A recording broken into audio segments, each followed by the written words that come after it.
Você precisa de quê para levar a sua família para outro nível? Você precisa de quê? De quanto? De dinheiro para amar mais essa mulher, para amar mais esse marido, para respeitar mais seus pais? Quanto de dinheiro você precisa para dar um abraço no seu filho e dizer eu te amo?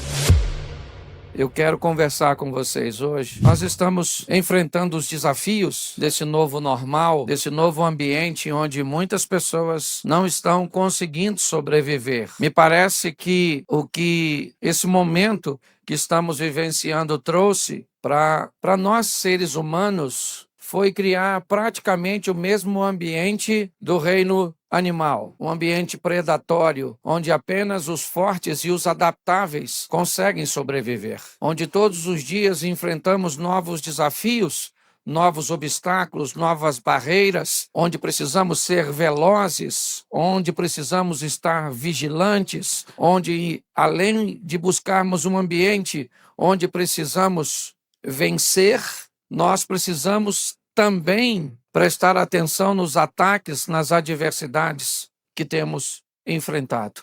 Isso em todos os segmentos. Aquelas pessoas do mundo corporativo, com suas empresas e seus negócios, que não estão fortes e não entenderam um novo modelo de comunicação, de venda, de entrega, de compra, acabou falindo. Casamentos e famílias que não foram fortes o suficiente para conseguir viver este momento de restrições, onde colocou todo mundo dentro do mesmo ambiente. Tinha gente que nem sabia que a família não estava ajustada. Só descobriu depois que estava todo mundo lá. Que cada um tinha o seu horário, se encontrava lá uma vez ou outra. Mas agora, com todo mundo agrupado, quanto maior a proximidade, maior a possibilidade de atrito. E começaram as brigas e muitos divórcios aconteceram. Mas eu queria te dar uma notícia também. Hoje eu vou falar de família. Se você acha que esse ambiente trouxe muitos danos para a família, eu diria para você que ele trouxe muito mais lucro no que diz respeito a quantidade de pessoas que mudaram seu conceito no que diz respeito a seu tempo, a qualidade de dedicação para seus filhos, sentiram prazer novamente de estar em casa, de comer em comunhão, de brincar. É porque eu aprendi que o fracasso ele é mais barulhento do que o sucesso. O sucesso é muito tímido, certo? Quem está perdendo, quem está fracassando, tem tendência a falar, eu estou sofrendo, eu estou perdendo, eu estou divorciando, eu estou falindo. Mas o cara que está ganhando dinheiro, ele fica quietinho. O cara que a mulher dele é fantástica, ele vai contar para os outros? Vai que alguém pega. Certo? Ou seja, eu queria tirar da sua mente essa visão pessimista. As famílias estão cada vez mais se estruturando. As pessoas estão aprendendo a se amar nesse ambiente. Nós temos visto coisas extraordinárias. Aí tem gente que diz assim, pastor, todo mundo que eu conheço está em crise. Então sai desse mundo, meu filho. Vai para o mundo de vitória, muda suas companhias. Certo? Eu acho que você que está no mundo errado.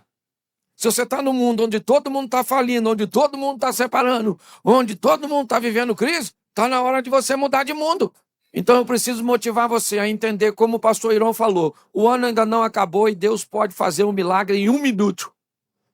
Ele só precisa de um momento, a unidade indivisível do tempo. Em um momento, ele entra na sua vida e muda a sua história, seu casamento vai ser o que nunca foi, e você ainda pode ganhar muito mais do que perdeu ao longo desse ano, porque Deus abre portas, onde as portas não existem.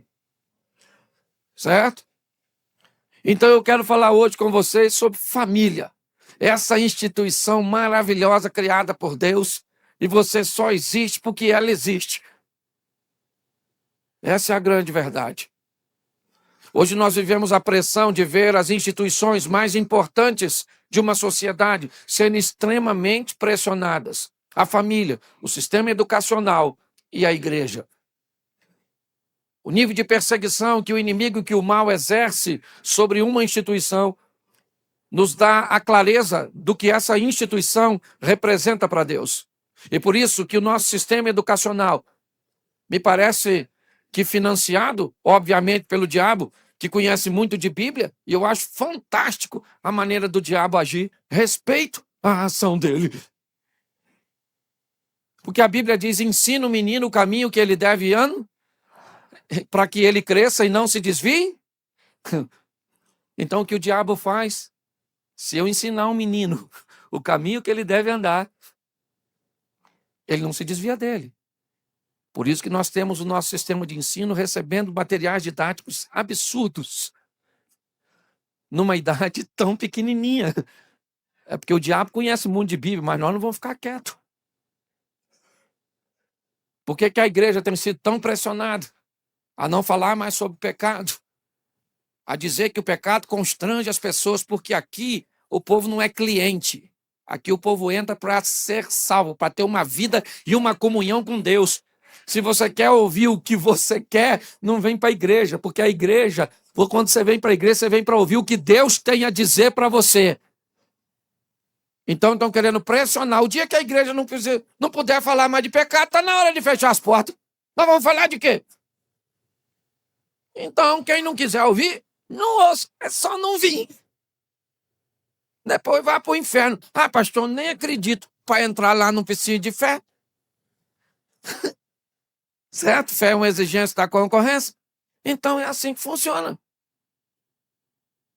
E a família também tem sido uma pressão. Muitos divórcios. E pior que divórcio. É por isso que eu vou te dar umas ferramentas hoje, para ver se dá uma ajuda para você que ainda não casou. Vou começar contigo. Prevenção. Pra você saber o buraco que você vai pular. Certo? Então, o que nós queremos é te ajudar.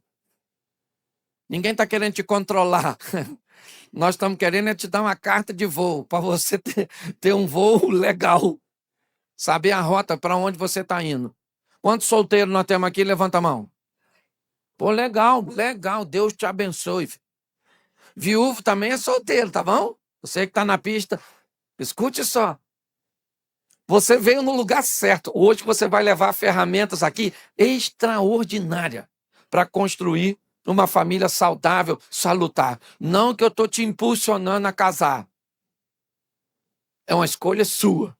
Para depois você não falar, poxa, o pastor foi lá, falou que eu tinha que casar, casei, olha o que eu fiz. Não, me tira desse rolo. Agora, quem aqui é casado, levante a mão.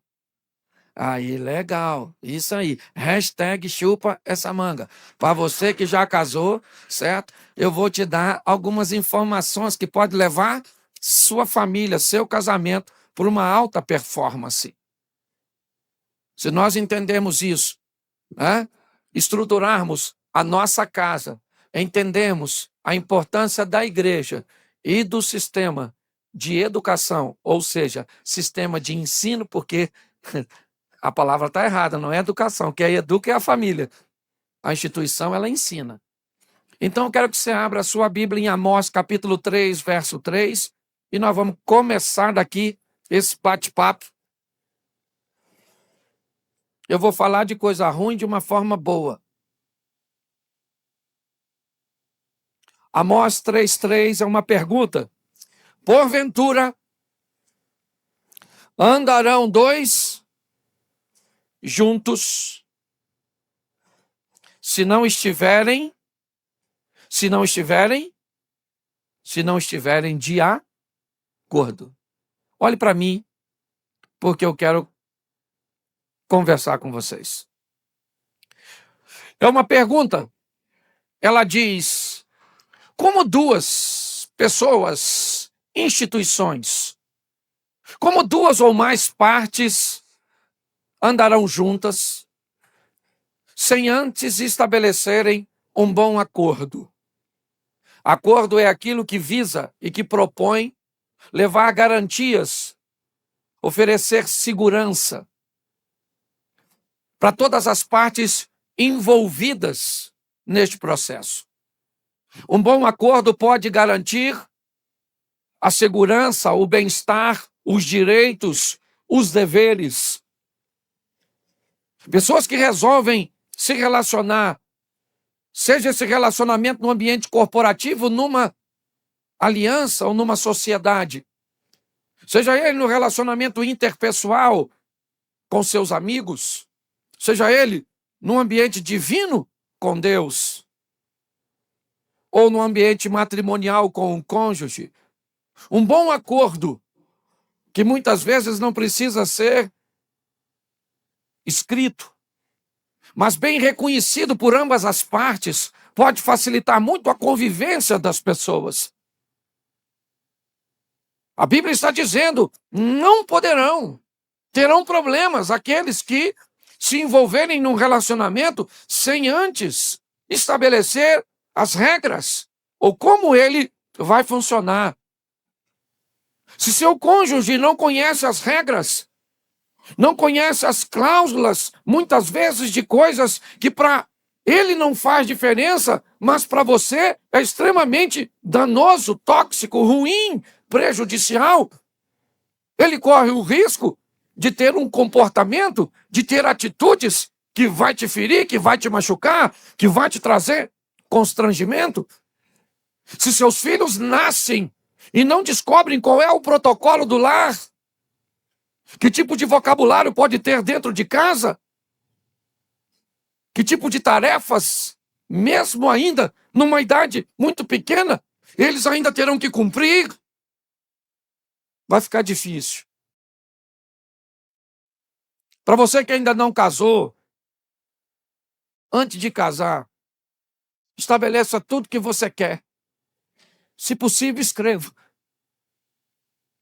E começou a namorar, não entrega não, senão o namoro acaba. Mas se pensou que esse namoro vai para a próxima fase, entrega as cláusulas. Ó, eu não quero sua mãe aqui toda semana. Ó, aqui eu não durmo com luz acesa. Eu quero ter 6 filhos. Eu quero mudar de Brasília para São Paulo um dia na minha vida. Ninguém faz nada disso. Aí se casa e depois apresenta o que quer. O outro diz, mas por que você não me avisou antes? Então, um bom acordo. Mas para isso eu preciso te explicar o que é o casamento antes de você entrar. Porque tem gente que só descobre depois que entrou. Deixa eu te falar uma coisa. O que Deus uniu, não separe o homem. Deixa eu te falar, porque pensa um negócio legal. O camarada é espírita. Aí ele vai num centro espírita e casa. Não era cristão? Um ano depois ele se converte. Vive uma crise com a esposa. Aí ele vem na igreja e a gente diz assim, o que Deus uniu, o homem não? Aí ele vai perguntar para si mesmo, mas eu não estava na igreja quando eu casei. Será que lá no espiritismo, no candomblé, na umbanda, certo? No ateísmo, no islamismo, eu casei e Deus está nesse negócio? Deixa eu te dar uma notícia ruim. Deus deu autorização à instituição casamento, seja onde for, a unir 2 pessoas até que a morte os separe. E preste atenção, leva tempo. A perspectiva de vida do brasileiro aumentou. Entendeu? Casar não é até a próxima eleição para presidente, a próxima Olimpíada, a próxima Copa do Mundo. O troço é vitalício. Você sabe o que é vitalício? É até que a morte o separe. Você vai com essa pessoa que você casou até o fim. Ou na alça, ou no caixão. Entendeu? Eu quero ir na alça, pastor. É porque eu não quero causar dor na minha esposa, entendeu? E primeiro, eu estou mais preparado para sofrer do que ela. Escute só. Se você vai casar, solteiro, descubra que esse negócio é para... Pelo menos essa é a proposta. Ah, pastor, e eu que estou no 2º casamento e estou aqui. Pois é, o tempo da ignorância passou. Você casou de novo? As coisas velhas passaram? Agora, você entrou de novo no casamento? que, aliás, o anterior nem foi tão ruim, senão você não tinha casado de novo. O trauma teria sido grande. Você já viu alguém que já foi atropelado? Vai atravessar a rua com alguém que já foi atropelado. Como é que é chato. Aqui não. Vamos lá no semáforo. Aí nós vamos. Vamos atravessar? Espera o sinal fechar. Fechou. Não passa, não. Primeiro vê se o pessoal vai parar. Porque ele está tão assustado. Você já viu ele quer ser atropelado de novo? Claro que não. O cara que infartou, vai almoçar com quem infartou. Pega o arroz integral. Come salada. Não tome refrigerante. Eu vim almoçar ou isso é um filme de terror? Não, porque você pode morrer. Eu infartei, entupiu minhas artérias.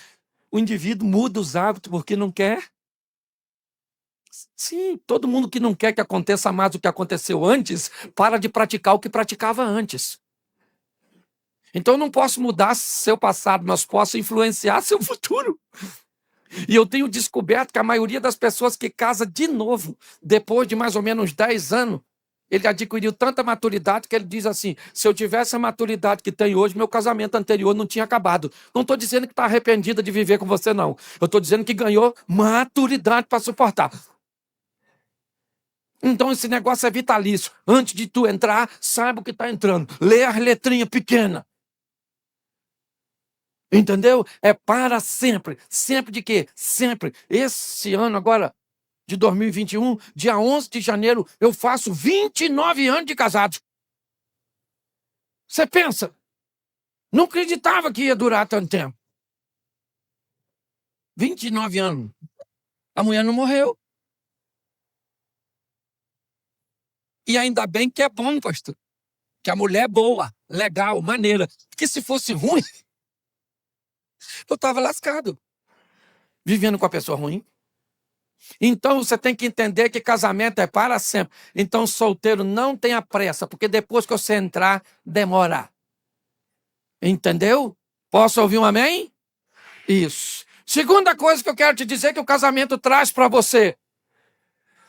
Uma proposta de exclusividade. Vim dar notícia ruim, né? Já viu a quantidade de mulher que tem nesse mundo? Depois que tu casa, tu reduz. Enquanto não casou, tem um montão. Nossa, pode ser aquela outra. Será que é aquela? Aquela morena. Será que é aquele rapaz? Olha aquele lá, aquele ali, aquele lá. Casei. Esse aqui. Eu fechei o leque. Então, só notícia ruim. Entendeu? Então pense bem, porque depois você reduz tudo a uma pessoa só. Eu estou 29 anos beijando a mesma mulher, namorando a mesma mulher, dormindo com a mesma mulher. Uma só. Tem modelo mais novo no mercado? Tem.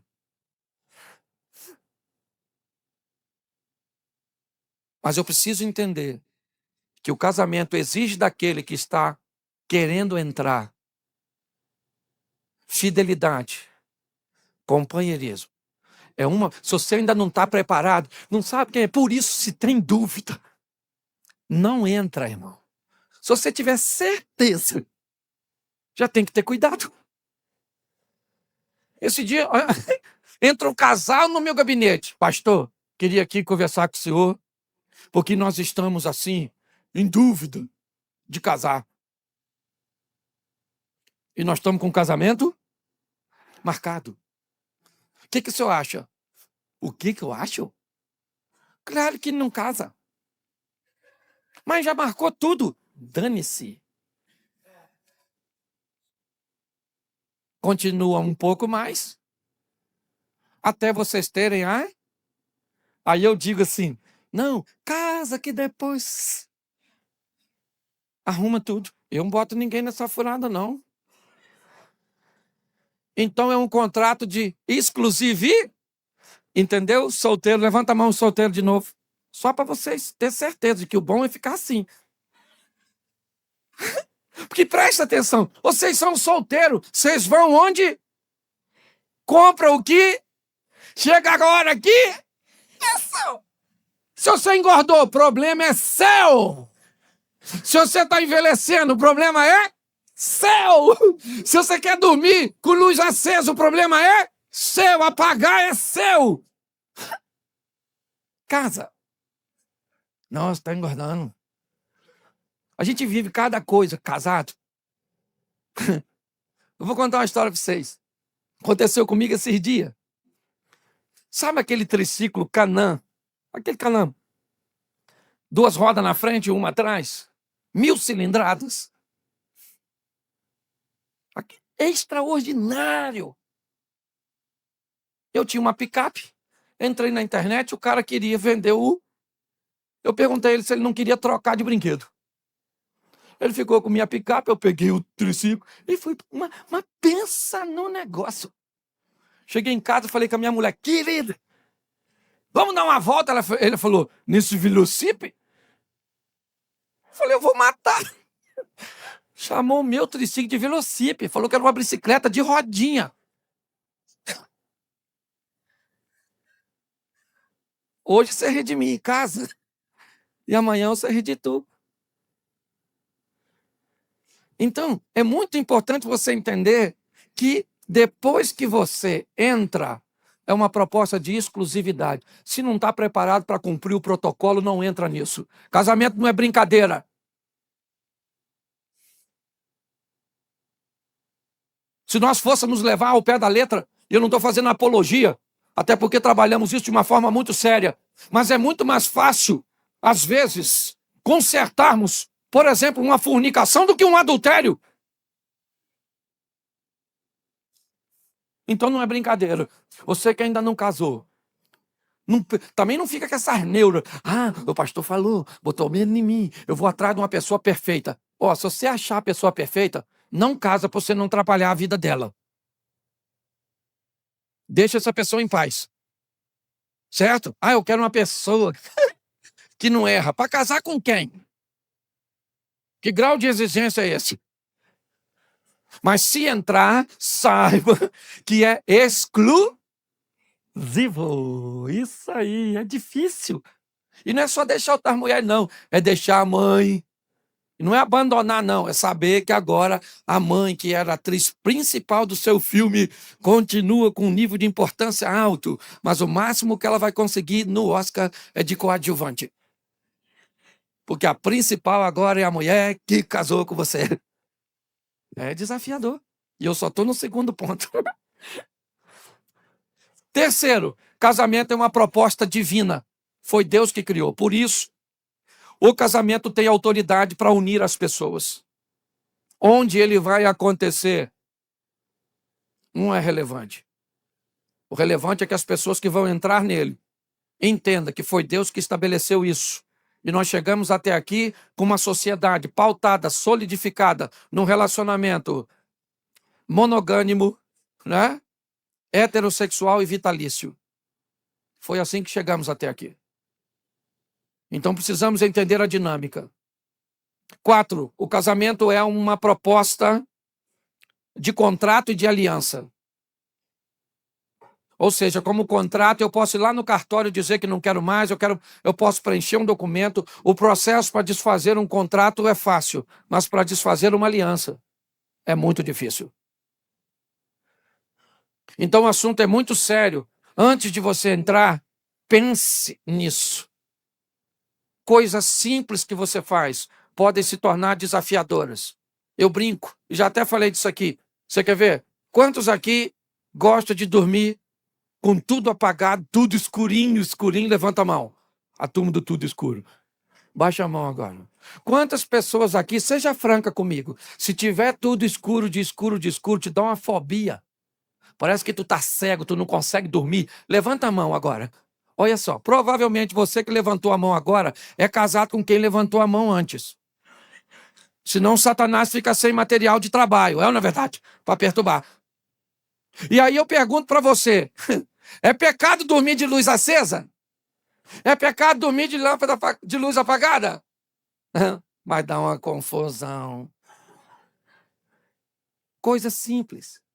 Quantos aqui gostam de dormir agarradinho assim, enfiar as pernas no meio do outro, conchinha, abraçar? Levanta a mão, a turma, do agarradinho. Quantos aqui, se botar a mão em você e te agarrar, mas dá um nervoso, assim, uma coceira? Levanta a mão, a turma da coceira. Pois é. Eu tenho gente que atende no meu gabinete que sonhou em dormir, agarrar e nunca dormiu. Porque o marido não suporta. E ela reclama, pastor, eu durmo com o travesseiro. Mas eu queria agarrar ele de sangue de Jesus, tem poder. Se ela me agarra... Lá em casa isso foi legal, deu certo, porque tanto eu quanto a mulher a gente não agarra, nós só agarra pro rolo, depois nós solta. Mas como o rolo acontece esporadicamente, não dá nem para sufocar, né? Esse dia eu fui tentar, falei com a minha mulher assim, deita aqui. Aí ela deitou no meu ombro, assim no peito. Menino, cabelo começou a suar. Aqui começou a coçar, eu falei, menino, Deus te abençoe, louvado seja o eterno. Deita para lá, comprei uma cama king, louvado seja Deus. Eu só estou te dizendo que coisas simples que você consegue exercer de uma forma aparentemente tão simplória numa vida de solteiro depois que você casa. E se você pensa que isso não dá confusão, é muita. Porque pessoas costumam chamar isso de defeito. Ele só tem um defeito, pastor, o que é? Não gosta de dormir de luz. E lá isso é defeito? Mas o negócio é tão complicado, me ajuda para a gente fazer um café? A gente vai fazer café, a gente bota água para ferver, sim ou não? Coloca o pó na água? Sim ou não? Vamos tentar fazer de novo, que esse café tá ficando ruim, hein? Bota a água para ferver? Bota o açúcar na água?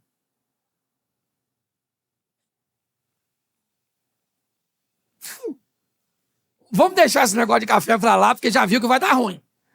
Deixa eu te explicar uma coisa. Se põe o pó primeiro, o pó depois, o açúcar primeiro, o açúcar depois, no final tudo é... O problema é que algumas pessoas aprenderam a fazer de um jeito e outras de outro. Você consegue entender, solteiro? Eu nem cheguei nos casados ainda. Você vai ver como é que vai ficar difícil. É igual videogame, vai subindo de nível, vai ficando pior. Game over para a maioria. Entenda bem. As pessoas costumam chamar hábitos que os outros adquiriram, formatados no seu ambiente familiar, de defeito. Por quê? Porque não fizeram um bom acordo. Você quer casar com alguém, menina? Viu um rapaz? Acha que é ele? Gostou? As ideias? Faz uma pesquisa de campo. Procura saber quem ele já namorou. Conversa com a menina. Desculpa por que acabou. Vai na casa dele. Pega aquelas senhoras mais idosas que deixa vazar a informação importante. E pergunta, porque aí a vozinha dele vai falar: ô, minha filha, você é linda. Tá namorando meu filho, menino bom. É meio nervoso, bateu na última namorada. Mas é doce. Ninguém faz nada disso. As pessoas brincam com coisa séria. Nós temos que entender que o casamento é seríssimo. E por isso, um texto que também aplicamos para casamento de Lucas 14, 28, diz assim: qual de vós, querendo edificar uma torre, não se assenta primeiro para fazer os gastos, para ver se tem com que acabar? Pare primeiro para olhar. É vitalício. Exclusivista. Não, para mim não dá ainda não. Eu ainda gosto de voar. Pois é. Mas se você entrar, entre calculando direitinho. Porque depois que você casar, é um grande desafio. Mas é bom demais, viu? Meu pai casou 8 vezes. E faleceu esse ano, em abril. Até a criança. Falei que o pai casou, até a criança escandalizou. Escute só. Eu casei uma vez só. Me casaria com a minha mulher de novo. Eu não tenho problema nenhum que eu não consiga resolver ao lado daquela minha mulher, ao lado da minha esposa. Minha mulher é o rio que atravessa meu deserto. Eu posso falar, ela não está aqui, certo? Mas eu vou dizer para você, eu tenho um casamento com muitos problemas. Até porque os problemas que me fazem crescer ao lado dela, certo? Mas eu me casaria com minha esposa de novo. Mas, pastor, algumas coisas que o senhor aprendeu. Pois é, eu vou te dar algumas dicas. Em Mateus capítulo 7, verso 6, a Bíblia diz assim: não dei aos cães as coisas santas, nem deite aos porcos as vossas pérolas, para que não aconteça que ele as pise com os pés e voltando as despedace. Esse texto está dizendo uma coisa muito preciosa. Se você vai dar uma pérola para alguém, olha o que ele diz: não dê uma pérola para um porco.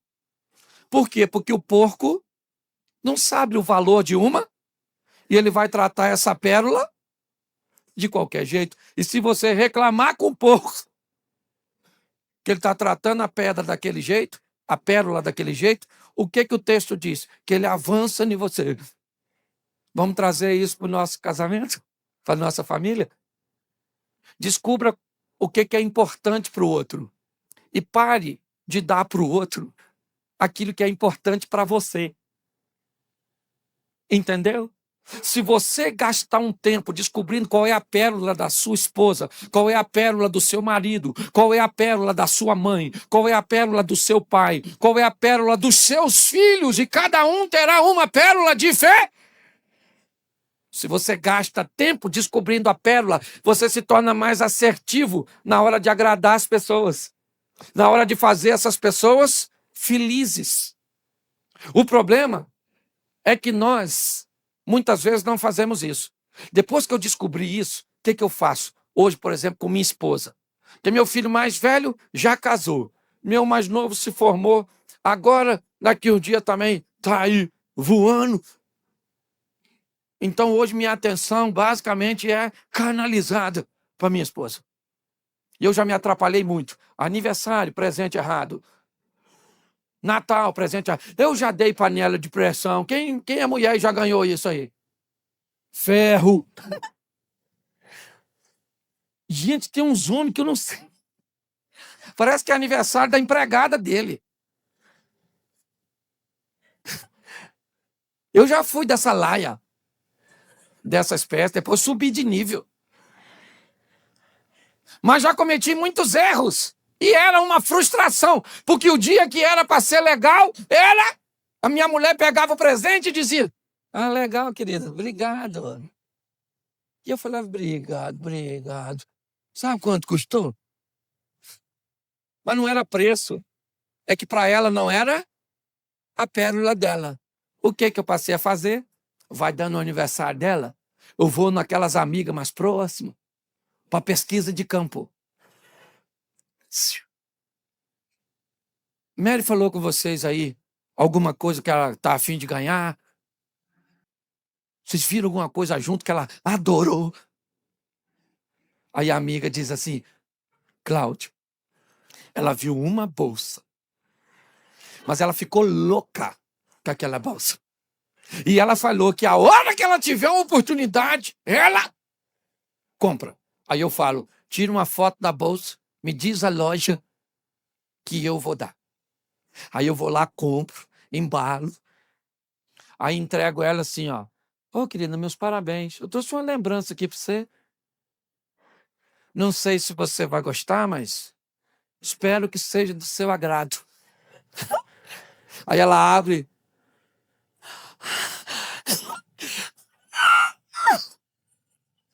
Cláudio, ela é essa que eu tava querendo. Menina, sério? Que isso, garota? Nossa, mas nós estamos muito afinados. Eu sabia que você... O que é isso? Isso é gastar um pouco de tempo para descobrir o que é importante para a pessoa que você ama. Às vezes você quer que seu filho estude, não o que é a pérola dele, mas que é a sua. Você quer que ele faça, não o que é o sonho dele, mas é o seu. Descubra a pérola das pessoas que você ama. E você vai se tornar mais assertivo. Vai gastar menos, vai sofrer menos e vai agradar mais. Você quer ver? Agora mudando da água para o vinho. Mulheres, olha só. Qual é a coisa que o seu marido mais... Assim, a pérola do seu marido. Que o seu marido mais gosta nessa vida de ganhar de presente? A senhora. Namorar. Sim ou não, homens? Sim ou não, homens? Aí pergunto eu, qual é o presente que a senhora menos... Depois bota a culpa no Satanás, está tudo errado. Descobrir a pérola do outro é algo extraordinário. Descubra a pérola do seu chefe, do seu amigo de trabalho. Descubra a pérola das pessoas que estão ao seu redor e você vai ver para onde você vai levar seu nível de vida. Sua missão tem que ser feliz fazendo a vida dos outros melhor. Isso é missão. Seja em que local for. O que você faz? Você trabalha numa loja de material de construção e vieram comprar 1 quilo de prego. Você não pode vender 1 quilo de prego. Você tem que entender que aquela pessoa está construindo um lar, uma casa.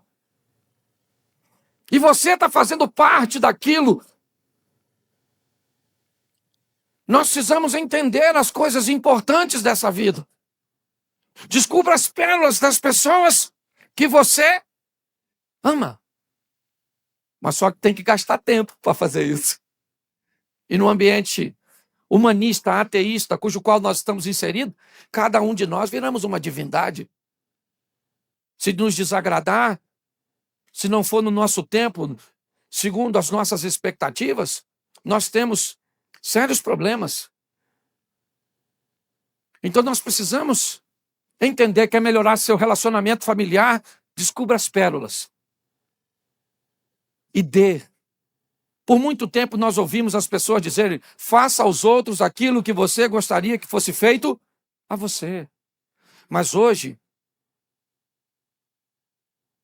em determinados posicionamentos, e nesse que eu estou falando para você, o certo seria: descubra o que o outro gosta de receber e dê para ele o que ele quer. Não estou falando no ambiente espiritual.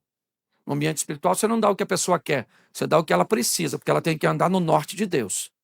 Mas eu estou falando de relacionamento. Então se você fizer isso, maridão, sua mulher vai olhar e vai falar assim: que é isso, irmão? Que nível desse game nós estamos? Eu preciso subir de fase porque você está muito lá na frente, certo? E você vai começar a viver o incrível, o extraordinário. Mateus capítulo 1, verso 20, a segunda dica que eu tenho a dar para você em família. E pensando ele nisso, eis que em sonho lhe apareceu um anjo do Senhor dizendo: José, filho de Davi, não temas receber Maria, tua mulher, porque o que nela está gerado é do Espírito Santo. Esse é um texto que fala de ponderar. É um texto que fala de fugir das atitudes em meio às tempestades emocionais. É quando José descobre que Maria está grávida. Provavelmente seu estado emocional não é dos melhores. Ele acha que foi traído.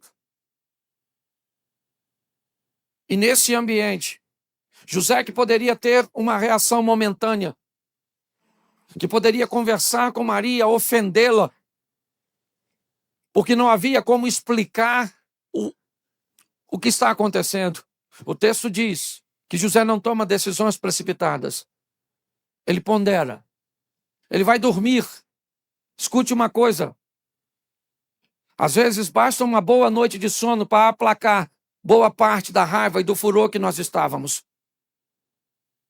Quando durante uma discussão na sua casa, na sua família, seja por um comportamento de seu cônjuge, né? Ou seja, por um ambiente ou uma situação, uma crise gerada por terceiros, seja seu sogro, sua sogra, seu cunhado, seus filhos, pondere, dê um tempo para as coisas assentarem, pare um pouco para pensar no que está acontecendo.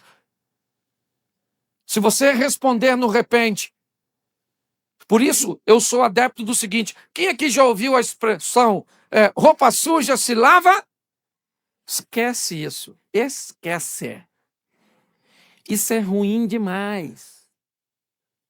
Roupa suja se lava na frente dos outros.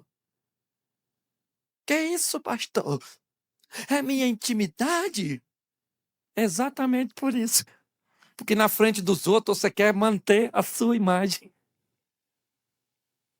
Presta atenção. Na sua casa lavando roupa suja, sua mulher fala um negócio que você não entendeu. O quê? Repete! O que é que você falou? Se estiver na frente dos outros, ela fala um negócio que você não entendeu. Pois não. Eu acho que não entendi o que você quis dizer. Poderia ser mais clara? Olha como é que o nível do negócio sobe.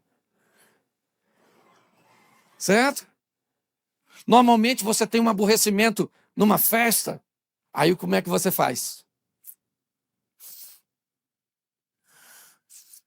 Não encosta em mim, não encosta. Não encosta. Você me paga a hora que chegar em casa. Tudo bom, gente? Não encosta, não. E durante todo aquele período, o sentimento vai se potenciar ali. E quando chega em casa, só precisa de uma ignição. Explodiu. Outra coisa, cuidado com a mente. Gente, olha, repita comigo, nunca fale quando estiver nervoso. Ficou nervoso, fecha essa boca sua. Vai dar ruim. E pior que a gente nem sente que fica nervoso. Os outros é que vê. Quer ver? Às vezes você está com sua mulher, ela fica nervosa, começa a falar alto. Aí você fala assim, fala baixo. Fala baixo. E ela fala, eu não tô gritando. Ela está gritando sim ou não? Sim ou não? Mas ela escuta? Você ficou nervoso com sua mulher, com sua namorada, com sua noiva. Falou que não devia. Aí ela começa a chorar depois. Só queria saber por que você falou aquilo comigo. Aí ele olha para você e diz, eu? Eu não falei nada disso. Você tá louca. Nervoso. Você briga. Os mais antigos lembram um pouquinho. Você brigou com a sua, na época, namorada. E aí, então, ela sai e vai embora, aborrecida para casa dela, chorando. E você vai para sua casa, mulher tudo louca, tudo doida. E ela chega em casa e fala para a mãe assim, agora acabou. Acabou! Tô cansada. Chega. Aí a velha que já sabe das coisas. Calma, minha filha, calma. Depois você se ajeita, calma, você tá nervosa. Acabou, mãe, acabou. Chega. Não quero mais.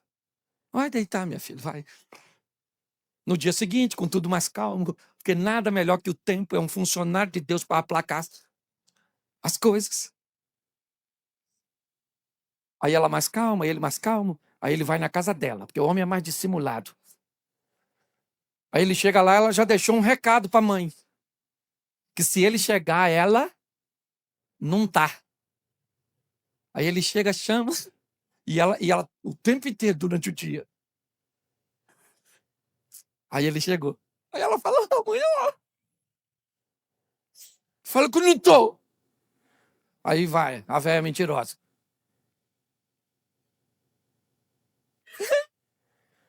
Oi, meu filho. Eu quero falar. Ela não tá. Não, ela tá sim que eu sei. E a menina lá atrás da cortina olhando.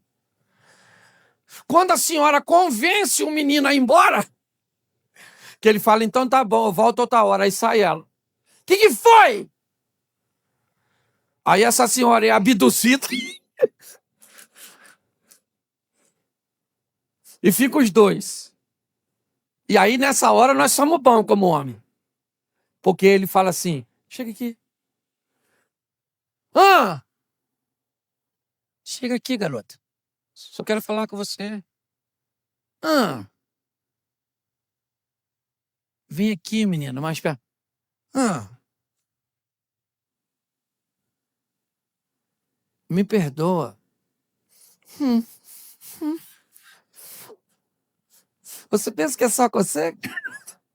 Esse troço se repete em tudo quanto é canto. Eu viajo esse mundo de meu Deus. Desde os Alphaville até os proletariados, até lá do topo. Aí quando você chega perto, ele diz assim, eu te amo. Aí as suas perninhas já, ó.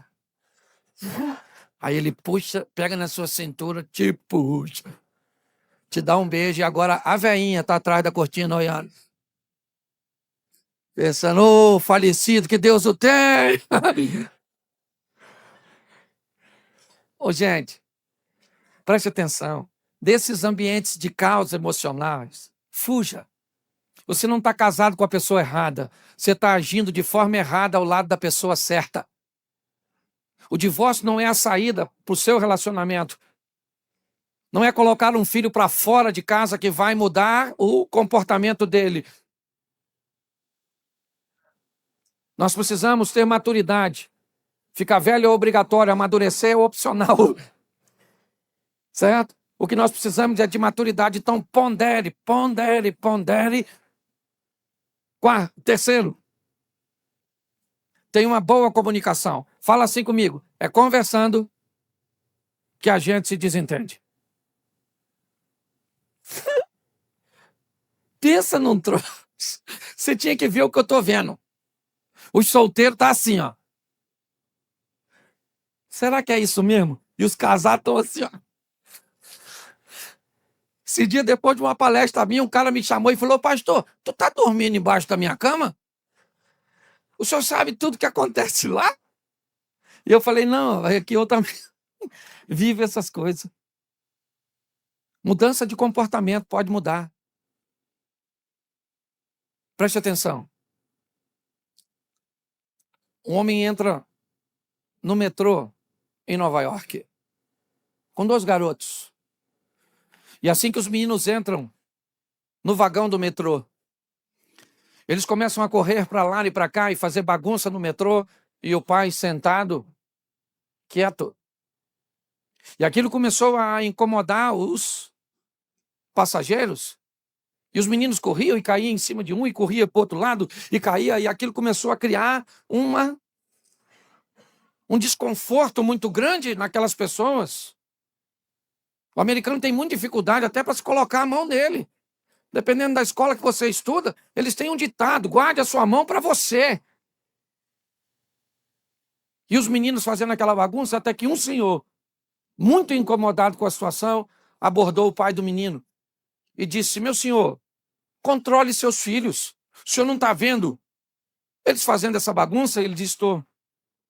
Acabamos de sair do hospital agora, a mãe deles morreu. Eles ficaram desse jeito e eu não sei o que fazer.